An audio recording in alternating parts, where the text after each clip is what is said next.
So now we go to the boxing department, diba? Our second department naman. So for the boxing department, syempre we are still using weighted average. So same process, no? The first thing you do is to compute for the total units to be accounted for. So the total units to be accounted for, syempre, is as we did earlier, is the sum of the beginning work in process inventory. And instead of started in process, since you haven't started with the second department, department 2 na to, the started in process will be replaced by the by what we call the transferred in. Ay, sorry, wrong spelling. Transferred in units. Okay? So these units are not started in the boxing department, diba? These are the units that we have finished in the first department, which is the cutting department, that are transferred to the next department, yung boxing, para nga matapos na siya. So the beginning, excuse me, the beginning work in process inventory is 2,500, and the total units transferred in the boxing department are the units completed, 'di ba? In the cutting department. So siya 'yon. Ayan 'yon. Siya. Okay? So we have 40,400 units. Therefore, yung total units to be accounted for natin is the sum of the two. We have 42,900 units. Okay? So, since we are still using the weighted average method, 'di ba? Weighted average process costing. So, syempre, we will classify the units into two again. We have the completed and then yung ending inventory natin. So, for our ending inventory, we have 1,200 units in the ending inventory. So, we have, wait, this is 1, 2, okay?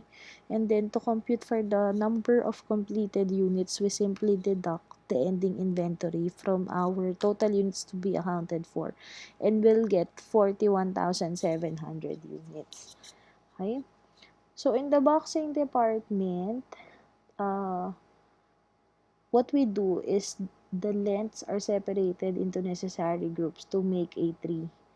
So, basically, we do not add any materials. So, paano ko nalaman yon?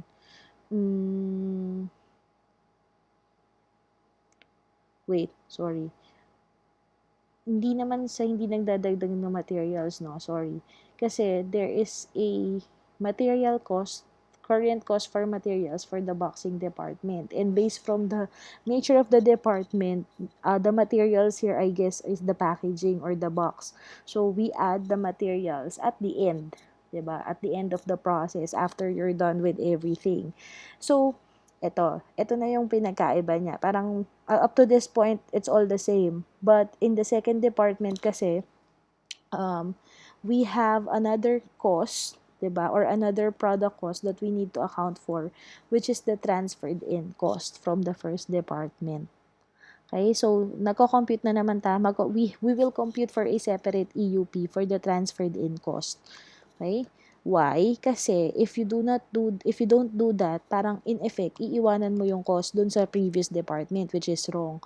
Kasi nga, dinadala mo naman talaga siya dun sa susunod na department eh. Whatever is finished here in the cutting department, dadalhin mo sa susunod, which is the boxing department, at yun yung tatrabahuhin mo. So, logical din na dapat yung cost na na-accumulate from the previous department, specifically this one, yung 2,828,000, itong cost na to, bibit-bitin mo rin dun sa next department mo. Otherwise, the product cost will be understated, diba? So, now, when it comes to the transferred in cost, diba, I have taught you this before. For the materials, for you to compute for the correct EUP, you have to know when are the materials introduced or added in the production process? Is it at the start, at the end, at the middle, at what point? 'Di ba? And then for conversion naman, what we do here is tinitignan mo kasi conversion cost, labor, and overhead are assumed to be added uniformly throughout the process or evenly throughout the process, no? So, tinitignan mo, ilang percent complete na ba as to conversion. Sinasabi naman sa problem yon. Now, for the transferred in units, what we do here is, um, you check or, you check kung kailan napunta yung units na yon dun sa second department. 'Di ba? When are these units transferred to the current department or the second department? Kasi kung kailan siya na-transfer, 'di ba? Parang automatic, the work done as far as the transferred in cost is concerned is 100%. Okay? So, sige, tingnan natin to ha. Syempre, the completed units, 'di ba? Yung ano natin, yung parang analysis natin for the completed units will not change, 'di ba? Sabi natin kasi pag completed units and weighted average tayo, the work done on these units is always considered to be 100%. So, you multiply 41,700 by 100% and will get, of course, 41,700. This is the EUP for the transferred in materials and conversion. Okay? And then, for the ending inventory, syempre, materials muna tayo, no? So, for materials, sabi dyan kasi, let us look at the percent of completion. As far as the ending inventory is concerned, 0% completed pa siya as far as materials is concerned. So, why? Because, sabi nga natin, the materials in the boxing department are the boxes and you will not box the Christmas trees if they are not yet completed. Eh, hindi pa nga tapos yung ending. So, wala kang ibabox. Okay? And then, for conversion cost naman, it is already 60% completed. So, we will multiply the actual number of units in the ending inventory by 0.6 and we'll get 720. Okay? Now, what about the transferred in units? So, yun nga, as mentioned earlier, you have to check kung kailan dumating tong ending inventory units na to sa boxing department. Kasi, if these units or this ending inventory units were transferred to the boxing department last month, o di dapat yung work done natin sa kanya is 0. Kasi nga, last month pa siya na-transfer. But since these are the ending inventory, we are talking about the ending inventory, syempre, the assumption is that these units were not completed because they were the ones who were transferred in this month only. So, if that is the case, 100% tayo ulit sa kanya. So, we have 1,200 times 1, 1,200 tayo. Okay. So, medyo makikita nyo, kasi this time, since we are using weighted average, and we know that the weighted average method kasi is much easier than FIFO, parang wala pa kayo makikitang diferensya na parang, okay lang naman pala. But later on, baka inisipin nyo kasi laging 100% lang tong transferred in. But later on, as we go along, especially when we answer a problem na FIFO naman, multi-department and then FIFO, you will see na yung transferred in cost, 'di ba? The EUP for the transferred in cost is not always 100%. Okay? So now we compute for the EUP for the transferred in materials and transferred in materials and conversion. Okay? So we have 42,900, 41,700 and 42,420. So yan. Okay? So, even if this is the second department, the next step will not change, 'di ba? Ganun pa rin yung next step natin. We still have to compute for our cost per EUP. So, kopyahin lang natin to dito. Okay? So, now, since nadagdagan nga tayo ng onte, kasi look at our EUP computation in the second department. Tatlo na yan eh. Transferred in, materials, and conversion. So, we will compute another cost per EUP for the transferred in cost. Okay? So, kunin lang natin and then syempre tatanggalin ko tong mga cost na to because these are not, hindi na siya applicable sa atin. Diba? Sige. So, for the transferred in cost, last month, we have this one, beginning inventory, 166,420. And then, for this month naman, the transferred in cost this month, if you will notice, naka-question mark siya. Because the transferred in cost this month is the transferred out cost this month also from the previous department, which is 2,828,000. Okay? So, ulit ha, syempre, yung last month natin, nakuha natin yan from the ending inventory last month, which is the beginning inventory this month. But, excuse me, for the current period cost, usually naka-question mark yan kasi makukuha natin siya from our cost of production report in the previous department, 2,828,000. Okay? So, yung total cost natin here is 2,994,420. And of course, yung EUP natin for transferred in is 42,900. And when we divide, ay, sorry, ang nangyari? Yan. Ay, sorry. Okay. Yun. Ay, ano ba yun? Ay, wag na nga. Okay. Ulit. So, divide natin siya. Cost last month plus cost this month over the EUP we have computed will get 69.8. Okay? And then for materials, 0 yung cost last month. And then for the current period, we have 383,640. And then yung EUP natin is equal to 41,700. So we'll get 9.2. Okay? And then, lastly, for conversion, we have 8,400 last month plus 246,120.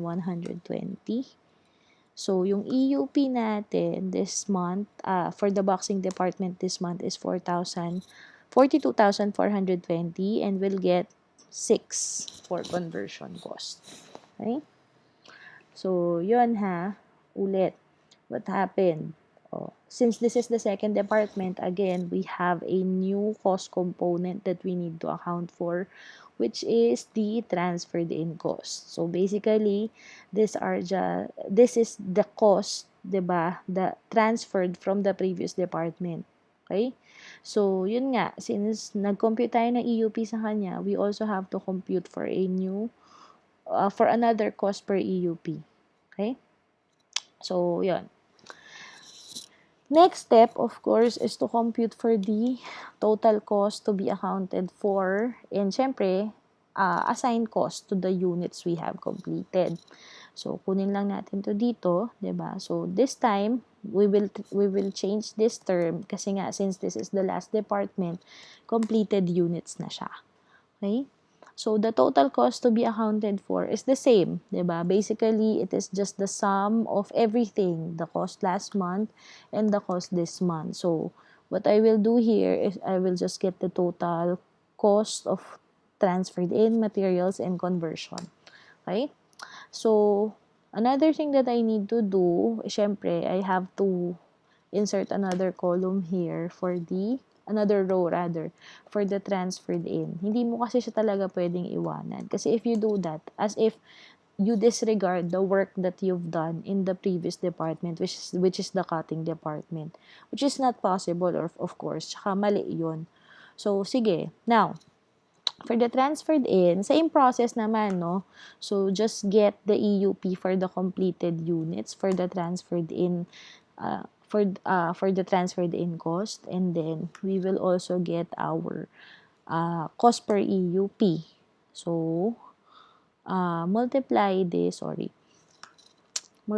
EUP by the cost per EUP and we'll get 2 million, okay, yeah, 2,910,660. Okay? So, for materials, we have, 41,700 as well, multiplied by 9.2. Sorry. Yan. And we'll get 383,640. For conversion, we have 42,420 multiplied by 6 and we'll get Sorry. Yun. Ayan. Okay, anong ginagawa ko? Yun. Two, 254,520. So, the total cost of the completed units is equal to 3,548,820. Okay? And then, last, for the ending inventory, syempre, I also have to insert another row here for the transferred in cost. Okay? So, for the transferred in cost, syempre, we have, teka, parang mali yung ginawa ko. Sorry, this is wrong, no? Mali yung na-pick up ko. I have picked up the total EUP.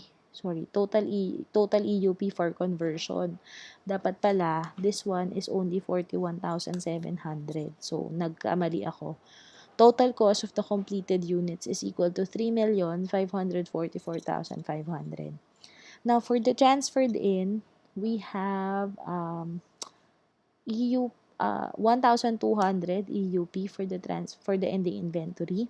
For materials, 0. And then, for conversion cost, we have 720.